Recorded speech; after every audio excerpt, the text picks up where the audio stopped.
ఇందాక నువ్వు చెప్పినట్టుగా నాకు నువ్వు జీవితాన్నిచ్చావు. నాకు ఆ కృతజ్ఞత ఎప్పుడూ ఉంటుంది. అందుకే నేనేం చేయకుండా వదిలేస్తున్నాను. ఏమన్నా గేమ్ స్టార్ట్ చేసావా? నువ్వు గేమ్ మొదలెడితే ఆ గేమ్ ఇప్పుడు నేను ఆడతాను. చూద్దాం నువ్వేం చేస్తావో చూద్దాం. ఇందాకన్నావు కదా నాకు డబ్బు ఇచ్చానని. నీ మొత్తం డబ్బు వడ్డీతో సహా నీకు తిరిగిద్దామని వచ్చాను.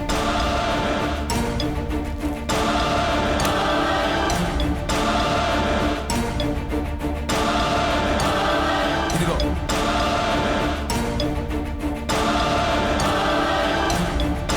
నువ్వు నాకు చేసిన సహాయాన్ని నేను ఎప్పటికీ మర్చిపోను. అలాగే ప్రియ గురించి నువ్వు మాట్లాడిన మాటలు కూడా నేను ఎప్పటికీ మర్చిపోను. నువ్వేం చేస్తావో చేసుకో.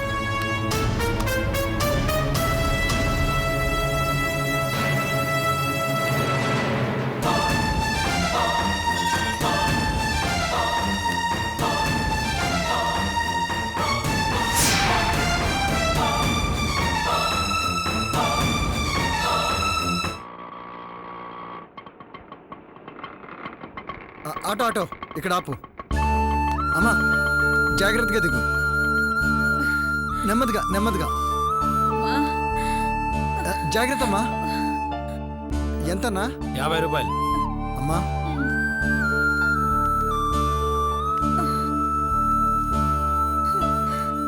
ఇదిగా 50 రూపాయలు. అమ్మా ఇదిగా అమ్మా.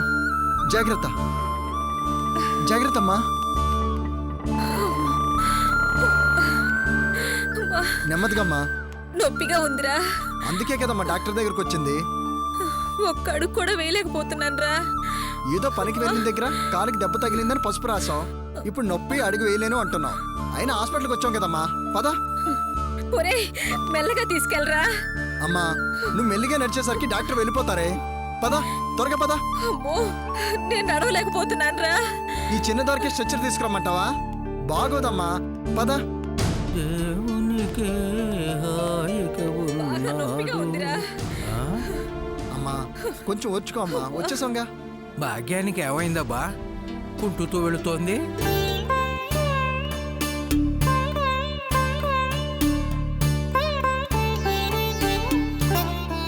జాగ్రత్త అమ్మా. నెమ్మదిగా కూర్చో. ఒక్క నిమిషం ఉండమ్మా, కనుక్కొని వస్తాను. డాక్టర్ని కలవాలి. ఎంత టైం పడుతుంది? ఒక 10 నిమిషాలు పడుతుంది. సరే. ఏంటమ్మా బాగా నొప్పిగా ఉందా? అవునరా. 10 నిమిషాలు పడుతుందంటమ్మా. నేను ఇప్పుడే వస్తాను. సరేరా తొందరగా వచ్చేయ్. వచ్చేస్తానమ్మా. అమ్మో వీడొస్తున్నాడు.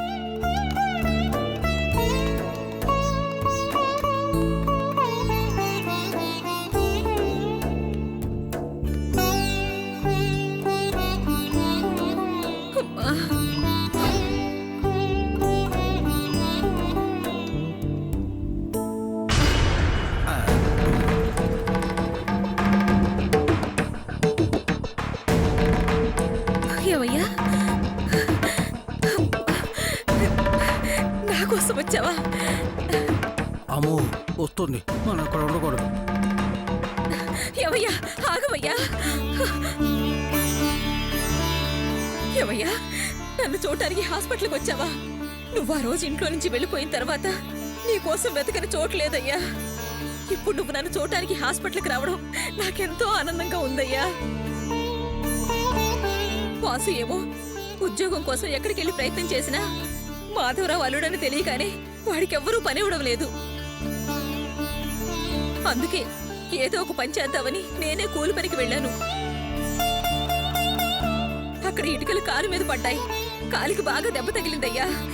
ఆ నొప్పి భరించలేక హాస్పిటల్కి వచ్చాను. ఈ పెద్ద మనిషి ఇక్కడికి ఎందుకు వచ్చాడు? ఆ రోజు హాస్పిటల్లో జరిగిన దానికి క్షమాపణ అడగడానికా? ఇంటికొస్తే నేను ఉంటానని దొంగచాటుగా నిన్ను కలవడానికి ఇక్కడికి వచ్చాడా? ఏంట్రా మాటలు? ఈయన సంగతి నాకు బాగా తెలుసమ్మా. వాటర్కి దూకుతున్నాడా? అయ్యో ఏమయ్యా ఆగవయ్యా, వాడి మాటలు పట్టించుకోకయ్యా, వీడు వెధవ. ఏమయ్యా నాతో 2 మాటలు మాట్లాడవయ్యా. ఏమయ్యా రే, ఏంట నువ్వు చేసిన పని? ఎందుకు అలా మాట్లాడావు? ఆయనతో 2 మాటలు కూడా మాట్లాడకుండా చేసావు కదరా పాపిష్టి వెధవ. నీ మూలంగా నేను నా భర్తకి దూరంగా బతకాల్సి వస్తుంది. అమ్మా నోటుకొచ్చినట్లు అరవకు. ఇప్పటిదాకా కాళ్ళు నొప్పి కుయ్యో ముర్రో అన్నావే, ఏ మీ ఆయన చూడగా నా నొప్పులన్నీ పోయాయా? ఈ రోజు నేను చూడడానికి వచ్చాడుగా, అలాగే 4 రోజులు ఓపిక పట్టుండు, కుక్కలా ఇంటికి వస్తాడు. ఆయన పంతం పట్టింపు నాకు బాగా తెలుసమ్మా. నువ్వు ధైర్యంగా ఉండు. పద డాక్టర్ దగ్గరికి వెళ్దాం. ఏంటమ్మా ఆయన చూడగా నా మీద గుడ్లు రుముతున్నావు? పద.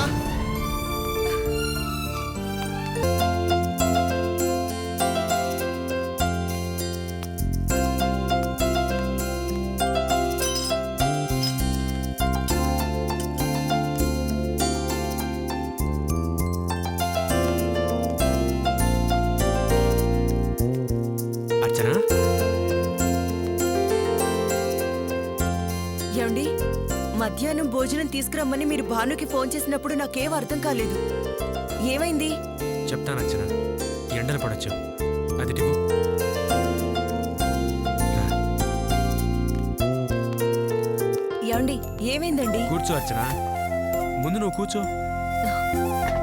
ఏమండి, పొద్దున్న మీరు దినాకి తాళాలు ఇచ్చేసి వస్తానని చెప్పినప్పుడు నేను మావయ్యతో చెప్పి ఎంత బాధపడ్డానో తెలుసా?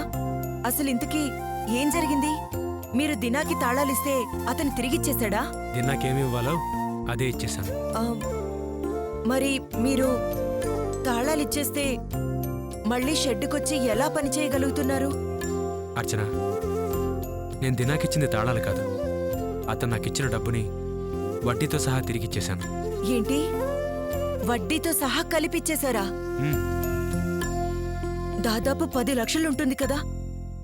అంత డబ్బు ఎక్కడి నుంచి తెచ్చారు? చెప్తాను అర్చన. పొద్దున్నే ఇంటి నుంచి బయలుదేరి షెడ్డుకి వచ్చానా, టూల్ బాక్స్ సర్దుకుంటుంటే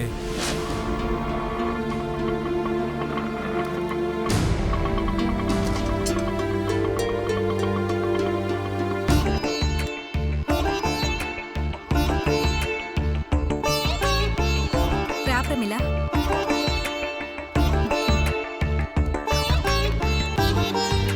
ఏం గోపి ఇప్పుడే షెడ్ ఓపెన్ చేసి పని మొదలు పెట్టబోతున్నట్టున్నావు? అది తను ప్రమిళ, నా ఫ్రెండ్, గవర్నమెంట్ జాబ్ చేస్తుంది. నమస్కారం అండి. నమస్తే. తను సెకండ్ హ్యాండ్ కారు కావాలంది. వెంటనే నువ్వు జ్ఞాపకం వచ్చావు, అందుకే తీసుకొచ్చా. ఇదో మంచి కారు తీసుకుంటే నీకు ఒక బిజినెస్ అయినట్టు ఉంటుంది కదా. ఏంటి గోపి, నీకో మంచి బిజినెస్ తీసుకొస్తే రండి కూర్చోండి, కాఫీ టీ కూల్ డ్రింక్స్ అని ఫార్మాలిటీస్ ఏం పాటించవా? సర్లే వదిలే, దీనికో మంచి కార్ చూసి పెట్టు చాలు. నందిని, పక్క సందులో నా ఫ్రెండ్ షెడ్ ఒకటి ఉంది, అక్కడ చాలా కార్లు ఉంటాయండి, అక్కడ చూపిస్తాను, పదండి. అదేంటి గోపి, నీ మీద నమ్మకంతో నేను ఇక్కడికి తీసుకొస్తే ఇలాంటి షెడ్డే ఉంది అక్కడికి ఇక్కడికి వెళ్ళమంటావేంటి? ఎందుకలా అన్నావు? అసలు నీ ప్రాబ్లం ఏంటి? కార్లు లేవా? ప్రాబ్లమా? ప్రాబ్లమేం లేదు, పక్క సందులోనే, అక్కడ చాలా కార్లు ఉన్నాయి, రండి అక్కడికి తీసుకెళ్తాను. లేదు, సంథింగ్ హ్యాపెన్. నువ్వేదో ప్రాబ్లంలో ఉన్నావు. నా దగ్గర మొహమాట పడతావెందుకు? అసలు విషయం ఏంటో దాచకుండా క్లియర్గా చెప్పు. నందిని, అది ప్రమిళ, నువ్వేమనుకోకు.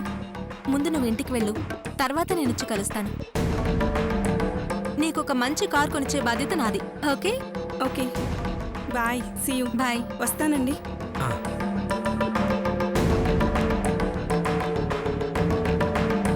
ఇప్పుడు చెప్పు, నీ ప్రాబ్లం ఏంటి? అబ్బే, ప్రాబ్లం అంటూ ఏం లేదు నందిని. ప్రాబ్లం లేదన్నమాట నువ్వనొచ్చు, కానీ నువ్వేదో సమస్యలో ఉన్నావని నీ కళ్ళే నాకు చెప్తున్నాయి. నాకు నీ గురించి బాగా తెలుసు గోపి. నువ్వు అబద్ధం ఆడలేవు, ఆడినా బయటపడిపోతావు. సరే, నీకు నేను పరాయిదాన్నైతే చెప్పకు, నీలోనే దాచుకో, సరేనా? నందిని, ఏంటా మాటలు? నువ్వు పరాయిదాని ఎందుకు అవుతావు? మరైతే అసలు సంగతి ఏంటో చెప్పు. అసలు ఎందుకు బాధపడుతున్నావు చెప్పు గోపి. ఏం లేదు నందిని, ఈ షెడ్ తాళం వేసి తాళాలు దినాకిచ్చేయాలి. ఈ రోజు నుంచి ఈ షెడ్కి నాకు ఏ సంబంధం లేదు. అదేంటి గోపి, నువ్వు ఈ పొజిషన్కి రావటానికి హెల్ప్ చేసింది ఆ దినానే అని నువ్వే అన్నావు. మళ్ళీ ఇలా మాట్లాడుతున్నావేంటి? ఆ దినా ఏం చేశాడు? కరెక్టే నందిని, నేను ఈ స్థాయికి రావడానికి కారణం దినానే. కానీ అతను నన్ను నమ్మించి మోసం చేశాడు. అసలు ఏం జరిగిందంటే,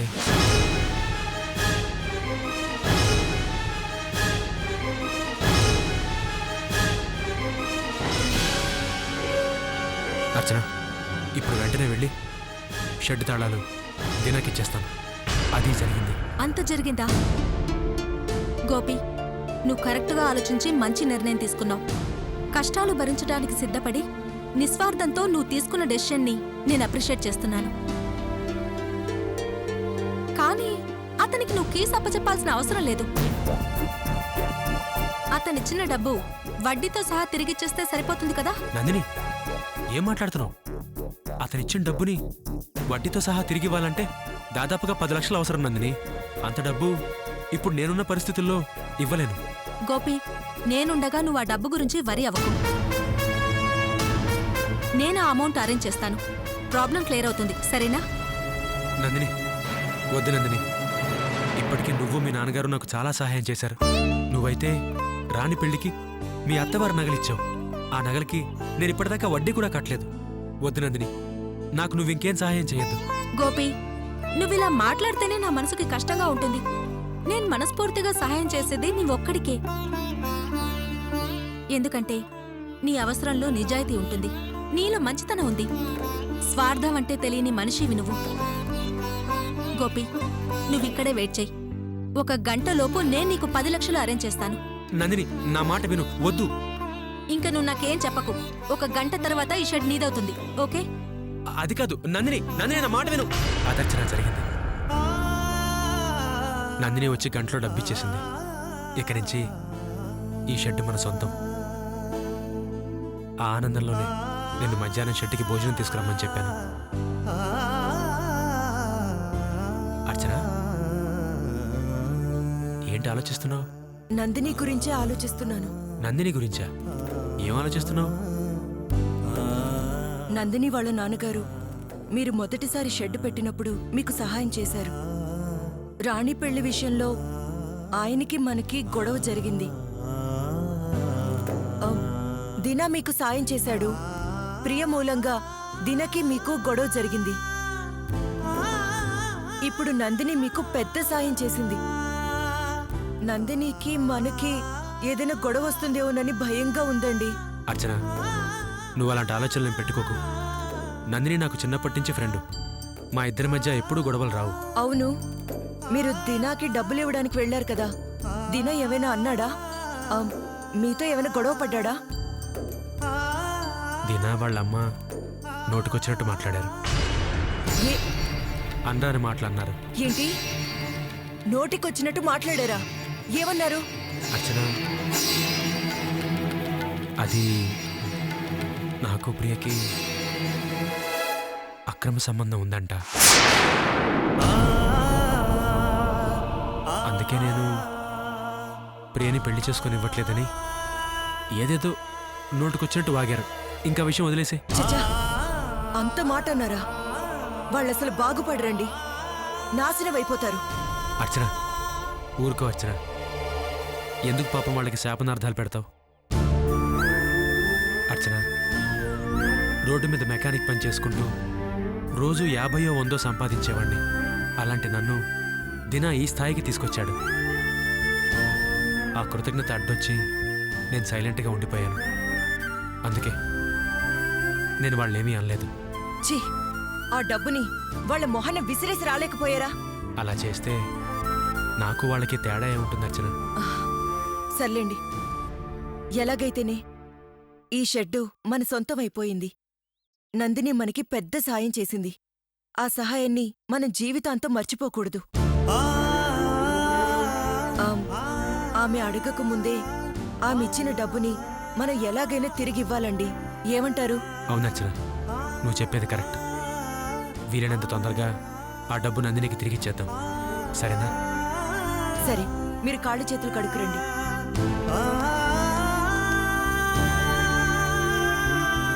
అన్నా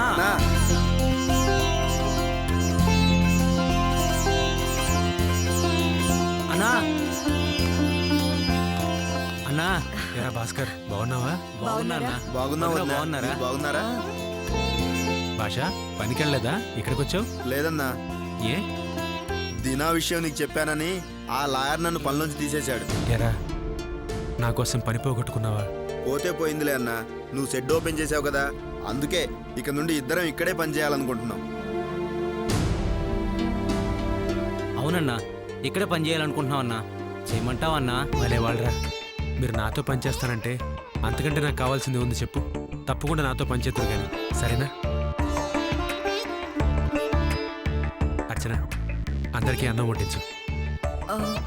ఏమండి, నేను తెచ్చిన అన్నం ముగ్గురికి చాలదు. పర్వాలేదు వదినా, నువ్వు ముద్దలు కలిపి చేతిలో పెడతావు కదా, ఒక ముద్దైనా చాలు వదినా, కడుపు నిండిపోతుంది. అవును వదినా.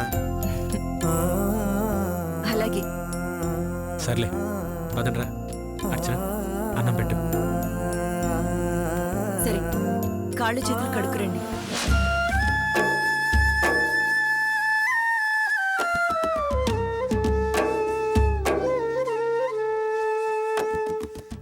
నేను చెప్పాను కదరా, ఇది దరిద్రపు కొంపలో చెడు నక్షత్రంలో నష్ట జాతకంలో పుట్టిందని. అదే నిజమైంది, చూసావా?